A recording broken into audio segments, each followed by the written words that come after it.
No te creas la gran cosa solo por estar embarazada. Eres una inútil. El grito me reventó los tímpanos. Luego, un golpe seco y sordo retumbó en la sala. Caí al suelo. Con mis 8 meses de embarazo. El frío del piso de mármol me pegó en la cara y por un segundo no pude respirar. Pero en ese preciso instante, desde la puerta de la entrada, un hombre lo veía todo en silencio. Era mi papá, Ricardo. En sus manos sostenía un pastel de cumpleaños para mí y un pequeño ramo de flores. En ese momento, ni mi esposo, que me acababa de golpear, ni mi suegra, que lo veía todo desde el sillón con una sonrisita, se dieron cuenta de algo terrible. No sabían que ese hombre callado, ese padre que nunca decía nada, era el único hombre al que nunca, jamás, debieron haber hecho enojar. Y tampoco sabían que, desde ese segundo, la vida de mi esposo comenzaría a derrumbarse. El reloj marcaba un poco más de las 7 de la noche. Hoy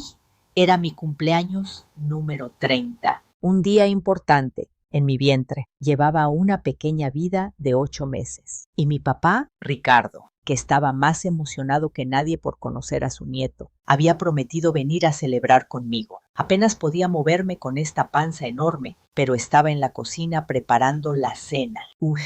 Cada movimiento me dejaba sin aliento. Tenía los pies hinchadísimos y un dolor sordo en la espalda que no me dejaba en paz. Pero quería tenerle una cena decente a mi papá cuando llegara. CLAC. La puerta de la entrada se abrió de golpe. Era mi esposo, Diego. Oye, todavía no está la cena. Su voz, llena de irritación, resonó mientras se quitaba los zapatos de mala gana. Diego ahora tiene 35. Cuando nos casamos, era un hombre dulce, atento, cariñoso. Pero todo cambió cuando me embaracé, desde que empezaron las náuseas y ya no podía encargarme de la casa como antes. Él se transformó en un completo desconocido. Perdón, mi amor, ya casi está, como que casi está. Llevo todo el día partiéndome la madre en la calle. Estoy muerto de hambre. Diego se arrancó la corbata con furia y la tiró al suelo. Detrás de él, como una sombra, apareció mi suegra. De verdad, qué pena me das, Diego, tan trabajador,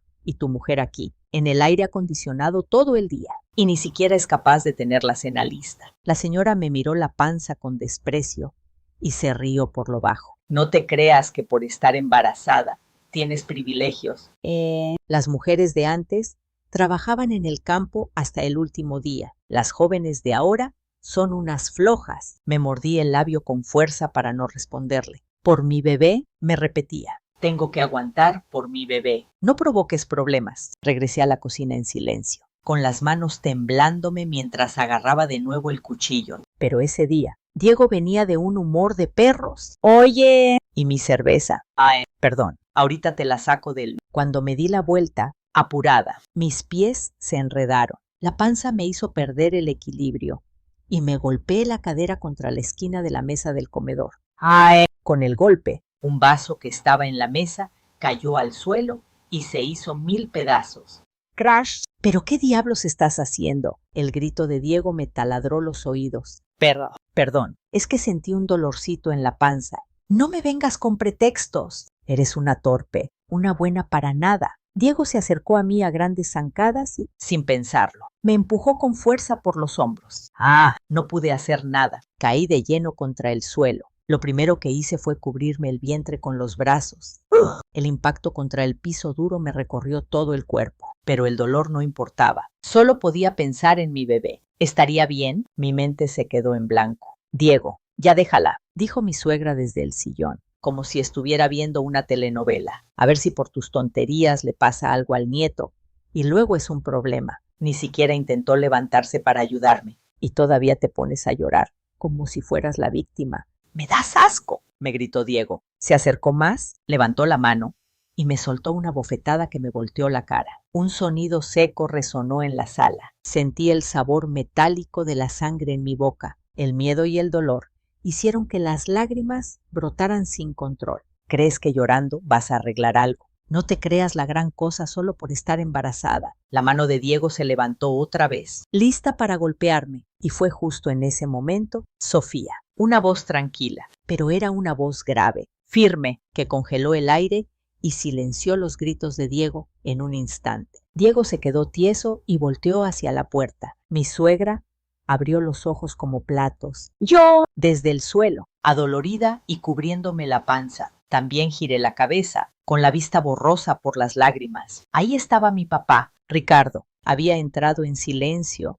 con la copia de la llave que le di. En una mano traía un pastel de cumpleaños en una caja blanca y en la otra un pequeño y bonito ramo de flores rosas. Mi papá, Ricardo, tiene 63 años. Mi mamá murió cuando yo era muy chica y él me crió solo. Es un hombre de pocas palabras, un poco tosco, pero me ama más que a nadie en este mundo. El día de mi boda, me entregó en el altar, aguantándose las lágrimas. Y ese mismo hombre, ahora, estaba viendo a su única hija, a su tesoro, siendo golpeada por su esposo. Lo miraba todo sin mover un músculo, sin ninguna expresión en el rostro. La sala se quedó en un silencio sepulcral. A Diego se le fue el color de la cara. Señor, Ricardo, esto no es lo que parece. Trató de inventar una excusa, tartamudeando. Normalmente, mi papá es un hombre tranquilo, siempre sonriendo amablemente. Un viejito que a Diego y a mi suegra les parecía poca cosa. En el fondo, lo menospreciaban. Pero el Ricardo que estaba ahí, en ese momento, era diferente. No decía nada, no gritaba, pero sus ojos tenían una frialdad de cero absoluto que estaban clavados en Diego. Ese silencio, esa calma antinatural, le provocó a Diego un miedo que nunca antes había sentido. Ricardo se quitó los zapatos lentamente, dejó el pastel y las flores con delicadeza en un mueble de la entrada. Luego caminó hacia la sala y se arrodilló frente a mí. ¿Puedes levantarte? Papá, lo siento. Tú no tienes por qué disculparte. Ricardo me ayudó a ponerme de pie con una ternura infinita. Su espalda, la misma que me cargaba cuando era niña, se sentía igual de grande y cálida. Diego, sudando frío, intentaba balbucear una excusa. No, es que Sofía se cayó y yo solo la estaba ayudando. Una mentira patética. Pero Ricardo ni siquiera lo volteó a ver. No le respondió, no mostró ni una pizca de enojo. Simplemente sacó un pañuelo, limpió con cuidado la sangre de mi labio y dijo en voz baja y clara, nos vamos a casa. Eso fue todo. Yo, entre sollozos, solo pude asentir.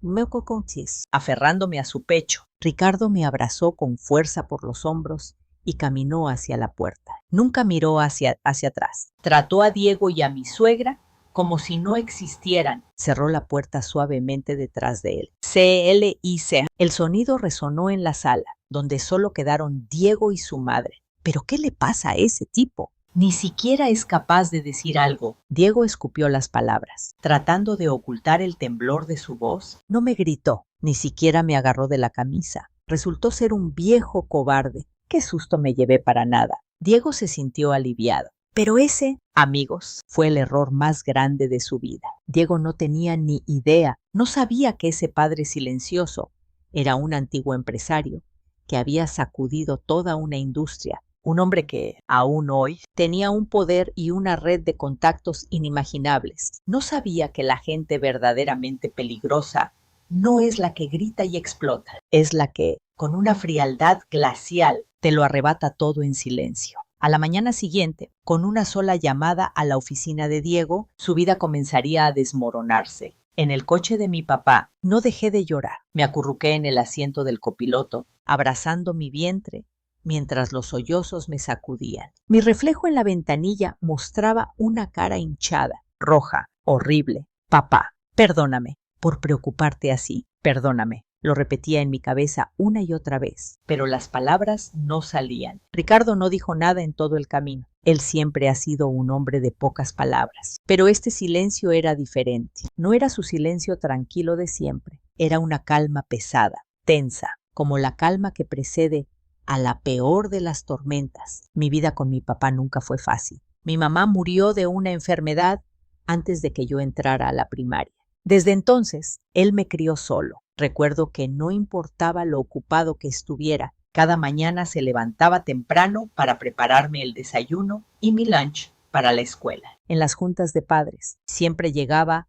con su ropa de trabajo, un poco avergonzado, y se quedaba de pie en la parte de atrás del salón. Perdóname por no poder darte más. Hija, era su frase. Yo lo adoraba. Mi único sueño era crecer rápido para poder cuidarlo y que dejara de preocuparse. Sabía que había empezado con un pequeño taller trabajando día y noche para cuando yo estaba en la secundaria. El taller ya había crecido un poco, pero él nunca se dio lujos. Seguimos viviendo con sencillez. Me enseñó el valor del dinero y del trabajo duro. Entre más alto llegues, más humilde tienes que ser y siempre sé honesta con la gente, me decía. Luego crecí y conocí a Diego. Él trabajaba como vendedor en una empresa de tamaño mediano. Era muy sociable, alegre, justo lo contrario a mi papá. Y eso me atrajo. Cuando se lo presenté a Ricardo, mi papá solo asintió y le dijo, te encargo a mi hija. Y le dio un apretón de manos. El día de la boda, los ojos de mi papá estaban rojos mientras caminábamos hacia el altar. Sé muy feliz, me susurró. Lloré, le juré que lo sería para que él pudiera estar tranquilo. En ese momento, de verdad creí que sería feliz para siempre. Pero ese sueño se rompió en menos de un año. Al principio, Diego era un amor, pero cuando su mamá se mudó con nosotros, todo empezó a torcerse. Mi suegra le encontraba un pero a todo lo que yo hacía, que si la comida estaba sosa, que si no limpiaba bien, que si mi ropa era de mal gusto. Al principio, Diego me defendía, pero poco a poco empezó a ponerse del lado de su mamá. Bueno, algo de razón tiene mi mamá, échale más ganas. No, y así empezó a distanciarse. Cuando me embaracé, la situación empeoró. Las náuseas matutinas me tenían destrozada. No podía moverme. Mi suegra no tuvo piedad. Las mujeres de antes trabajaban hasta el último día. Deja de hacerte la víctima. Diego también se volvió frío. Oye, como que estás subiendo mucho de peso. No. A ver si te arreglas un poco. La violencia verbal se convirtió en portazos y cosas aventadas. Y finalmente, la violencia se dirigió hacia mí. Primero fue un empujón, pero la cosa fue escalando hasta llegar a lo de hoy, abofetearme y tirarme al suelo con 8 meses de embarazo. Y yo nunca le conté a nadie. Es por el bebé, me decía. Tengo que aguantar. Y, sobre todo, no quería que mi papá se enterara. El hombre que se sacrificó por mí, el que más deseaba mi felicidad, no podía decirle que mi matrimonio era un infierno. No quería preocuparlo, así que le mentí. Cada vez que hablábamos por teléfono, le decía que todo estaba perfecto, que era muy feliz. Pero hoy, todas esas mentiras se vinieron abajo. En mi cumpleaños número 30, mi papá vino a visitarme, emocionado por ver a su nieto, y se encontró con esa escena del infierno. El coche se detuvo frente a la casa de mi infancia. Ricardo apagó el motor y se bajó en silencio. Me abrió la puerta. ¿Puedes bajar? Sí. Bajé lentamente del coche, me apoyé en él para entrar. Y si existe. El olor familiar de la madera vieja me recibió. Mi papá me sentó en el sofá, trajo el botiquín y empezó a curarme el labio.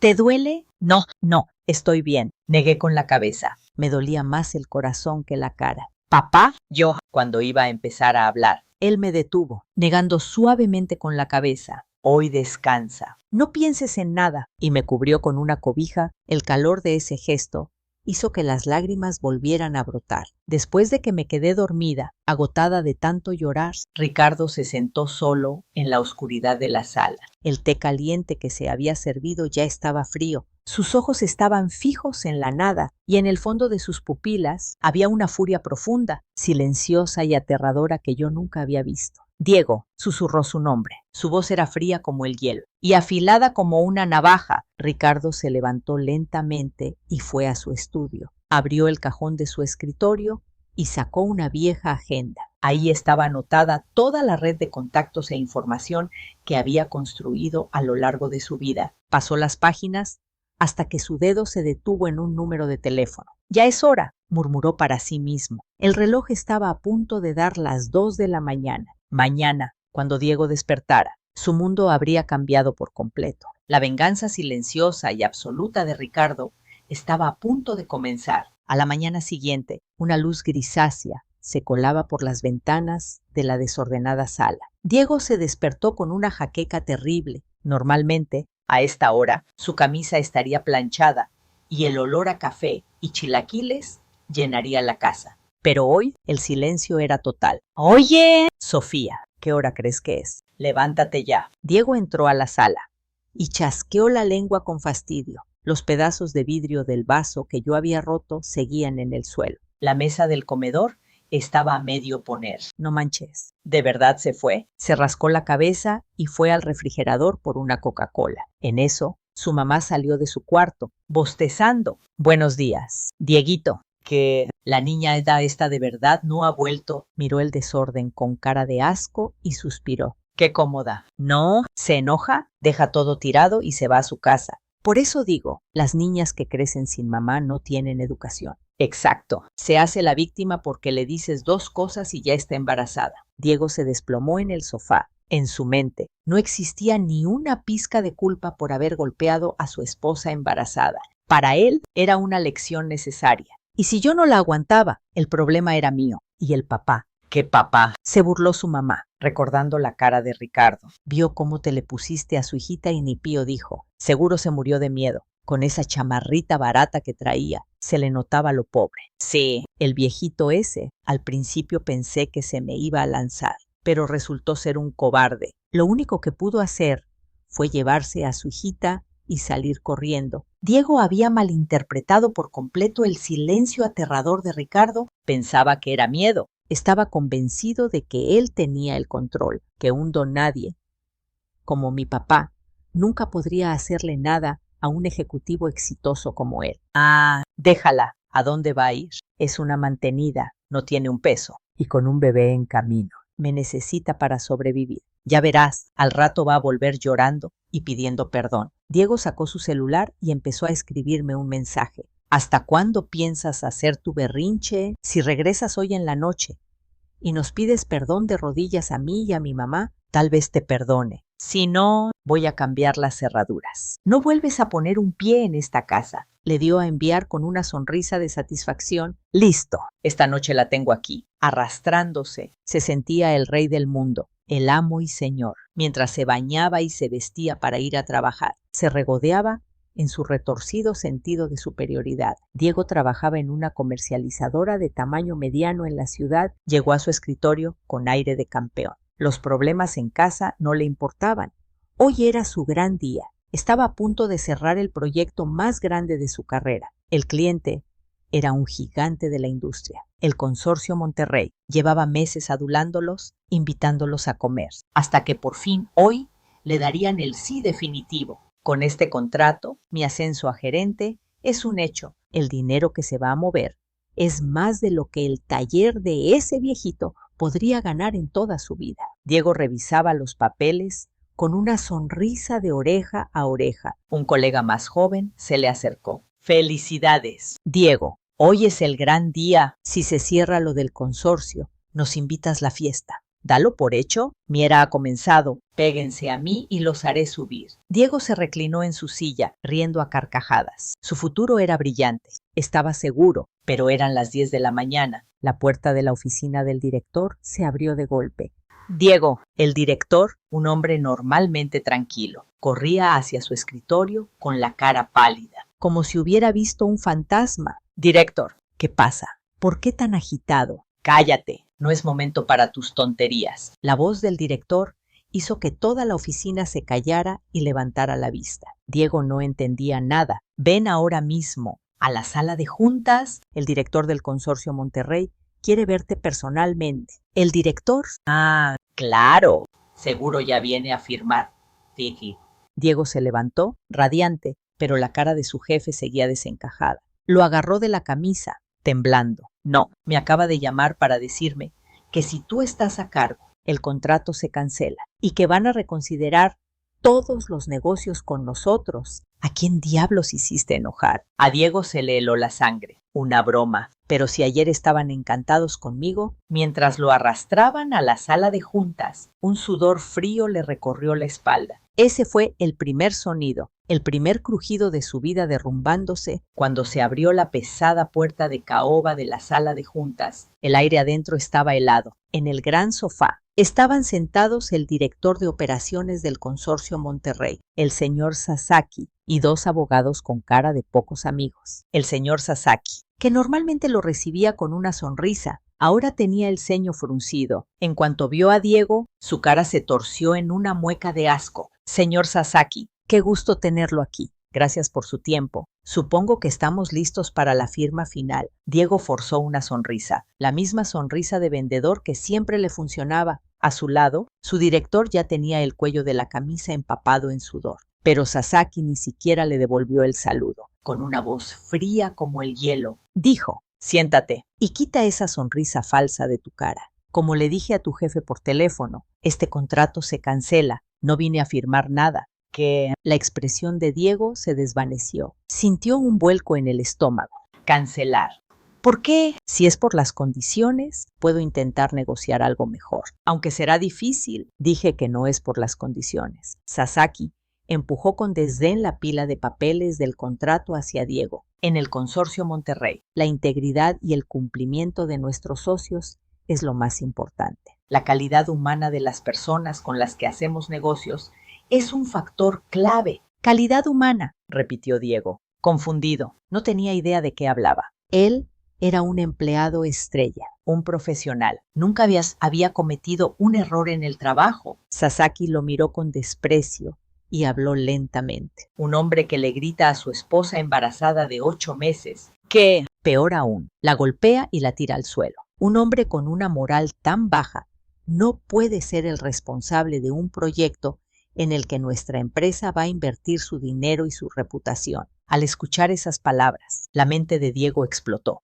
¿Qué? Lo de anoche. ¿Cómo es posible que el director del Consorcio Monterrey sepa con tanto detalle lo que pasó en mi casa? Lo primero que se le vino a la mente fue la imagen de mi papá, llevándome en silencio. Ese maldito viejo se atrevió a llamar a mi empresa para quejarse. El miedo de Diego se convirtió en una rabia arrogante. Señor, eso es un malentendido, gritó, casi saltando sobre la mesa. Fue una simple pelea de pareja. Mi esposa descuidó sus deberes y, como esposo, tuve que ponerla en su lugar.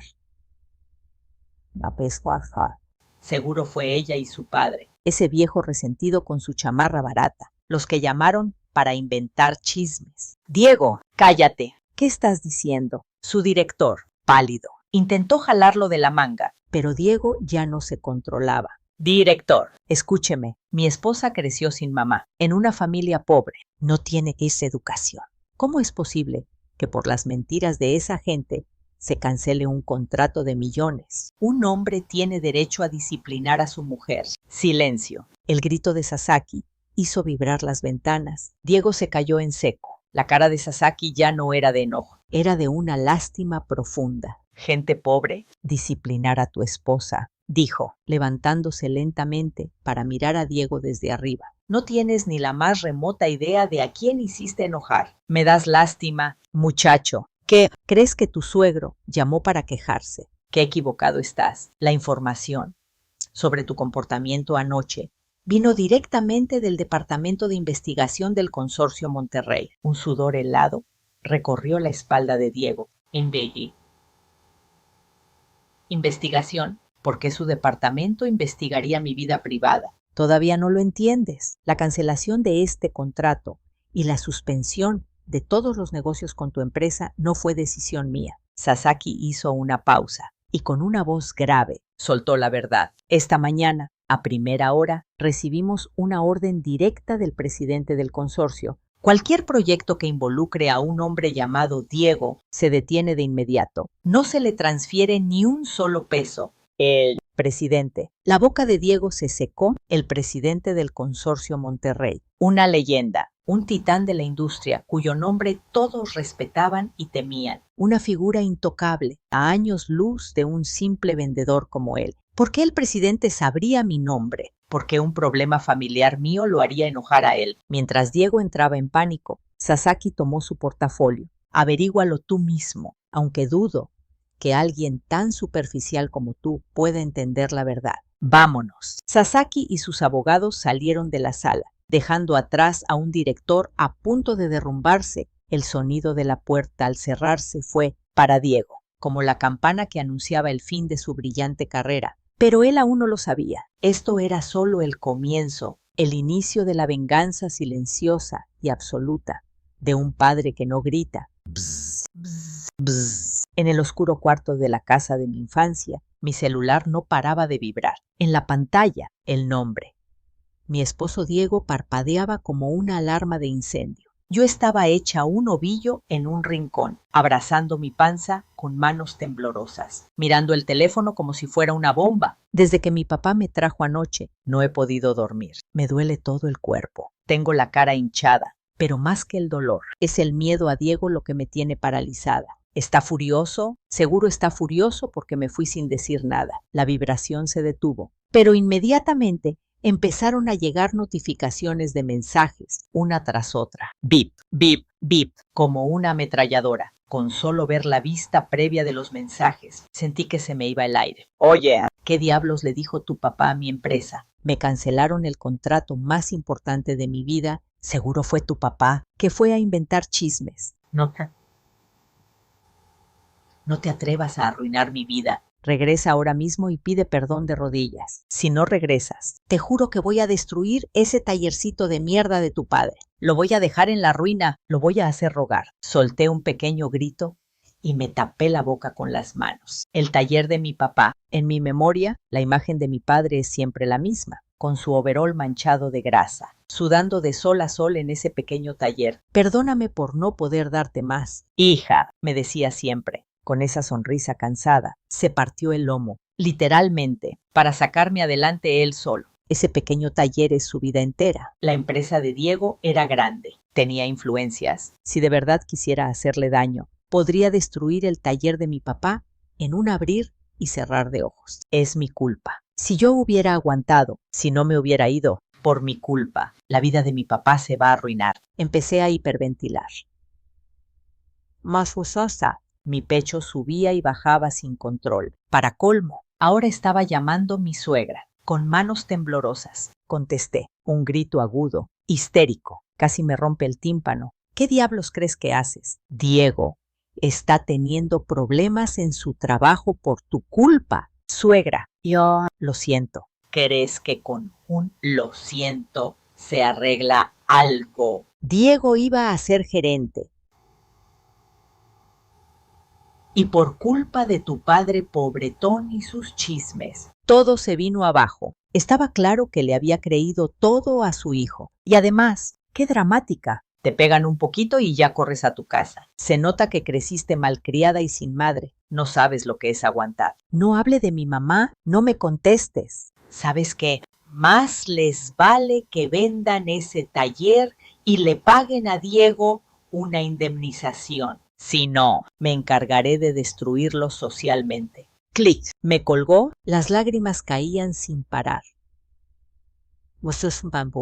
No había salida. Si yo hubiera aguantado, si me hubiera quedado callada, nada de esto estaría pasando. Si hubiera seguido siendo su saco de boxeo, al menos mi papá estaría a salvo. Tengo que volver, tengo que regresar y pedirles perdón de rodillas, que me golpeen todo lo que quieran, pero que dejen en paz a mi papá. Me levanté, tambaleándome, con la panza. Me costaba mantenerme en pie, apoyándome en las paredes. Tomé la pequeña maleta que traje y empecé a guardar mis cosas otra vez. Perdóname, mi amor, perdóname. Le susurraba a mi bebé. Quería protegerlo, pero no podía sacrificar al hombre que me dio la vida. Me puse un abrigo y caminé hacia la puerta. Justo cuando mi mano tocó la perilla y dice, ¿a dónde crees que vas? Sofía. Una voz grave y tranquila sonó detrás de mí. Pegué un brinco. Ahí estaba mi papá, Ricardo, con unas bolsas del mercado. Papá. Al ver mis ojos hinchados y la maleta en mi mano, lo entendió todo. Te llamó Diego, ¿verdad? No, es que ya tengo que regresar a mi casa. Fui yo. Yo tuve la culpa por no hacer bien las cosas. Traté de mentir, pero la voz se me quebraba. Papá, perdóname. Por mi culpa, el taller, Diego dice que va a destruir tu taller. Finalmente me derrumbé, caí al suelo, llorando a gritos. Ojalá nunca me hubiera casado. No debí causarte tantos problemas. Mi papá dejó las bolsas en el suelo. Se agachó lentamente hasta quedar a mi altura. Sofía, su mano, grande y callosa, acarició mi cabeza. Tú no hiciste nada malo, absolutamente nada. Pero tu taller, no te preocupes por el taller. Su voz era increíblemente calmada, pero transmitía una seguridad absoluta. No importa lo que ese hombre diga, nadie va a tocar mi taller, ni con un dedo. Levanté la cara, llena de lágrimas. En los ojos de mi papá vi al padre tierno que siempre conocí, pero también vi algo más, algo que nunca antes había visto. el rostro frío, calculador e inquebrantable de un hombre poderoso. Tú quédate aquí y descansa. Piensa solo en tu bebé. Come bien. Sonríe. Me limpió una lágrima con su pulgar y declaró, con una voz profunda y potente: no subestimes a tu padre. No he vivido mi vida para que el precio de las lágrimas de mi hija sea mi supervivencia. El verdadero significado de esas palabras. Yo todavía no lo entendía. No sabía que mi papá no era solo el dueño de un pequeño taller. No sabía que era un monstruo capaz de aplastar la empresa de Diego con un solo dedo. La arrogancia de Diego, que lo llevó al borde de la desesperación, había provocado la furia de Ricardo. Y esa furia era definitiva e irreparable. Maldita sea. Todos están burlando de mí. Esa tarde, después de que se cancelara el contrato con el consorcio, Diego estaba en su escritorio, mordiéndose las uñas y rechinando los dientes. El ambiente en la oficina era terrible. Sus colegas, que hasta hace unas horas lo adulaban como el próximo gerente, ahora lo evitaban, cuchicheando a sus espaldas. Y con razón, un proyecto multimillonario que traería enormes beneficios a la empresa se había ido a la basura por culpa de un problema personal de Diego. No es mi culpa, es culpa de esa estúpida y de su padre pobretón. El orgullo de Diego estaba hecho pedazos, pero al mismo tiempo una rabia torcida hervía dentro de él. No me voy a quedar de brazos cruzados. Voy a destruir el taller de ese viejo. Usaré los contactos de la empresa. Presionaré a sus proveedores. En una semana lo dejo en la quiebra